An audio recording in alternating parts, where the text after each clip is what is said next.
আপনারা দেখেন 17 বছর আমরা আমাদের রাত ছেড়ে যায় নাই, আপনাদের সাথে ছিলাম। কোন নেতা কর্মী অ্যারেস্ট হলে আমরা চেষ্টা করেছি বিএনপি তরফ থেকে আপনাদেরকে বের করে নিয়ে আসার জন্য। আমরা চেষ্টা করেছি আপনাদের যাতে ঘর হামলা না হয়, কোনো কিছু না হয়, এর জন্য আপনাদের সাথে থাকার জন্য।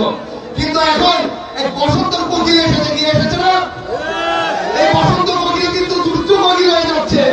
তারা বিভিন্ন লোককে নিয়ে, বিভিন্ন অন্যান্য দলের থেকে নিয়ে হায়ার করে দল নিয়ে তারা দলকে সাজানোর চেষ্টা করতেছে। এই বসন্ত কোকিল থেকে আমরা সবাই সাবধানে থাকবো ইনশাআল্লাহ। আমাদের পরিবার সবসময় আপনাদের সাথে ছিল এবং আপনারাও সবসময় আমাদের পরিবারের সাথে ছিলেন। আশা করি আমি আপনাদের সাথে থেকে রূপগঞ্জের যত উন্নয়ন আছে এই উন্নয়নগুলি আপনাদের সাথে ইনশাআল্লাহ থেকে করার চেষ্টা করব।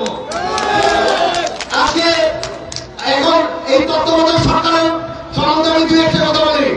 আপনারা যত তাড়াতাড়ি সম্ভব এই দেশে ইলেকশন দিয়ে আপনারা সম্মানের সাথে, আপনারা সম্মানীয়, আপনারা সম্মানের সাথে যান। কারণ সংস্কার গণতন্ত্র সরকারও করতে পারবে, কি পারবে না?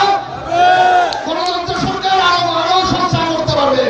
আপনারা মানুষের গণতান্ত্রিক অধিকার রেখে, গণতান্ত্রিক অধিকার দিয়ে আপনারা ভোটের মাধ্যমে যেই দল ক্ষমতা আসবে তার কাছে দেশটাকে দিয়ে আপনারা সুসংগতভাবে আপনারা নিজের জায়গায় চলে যান।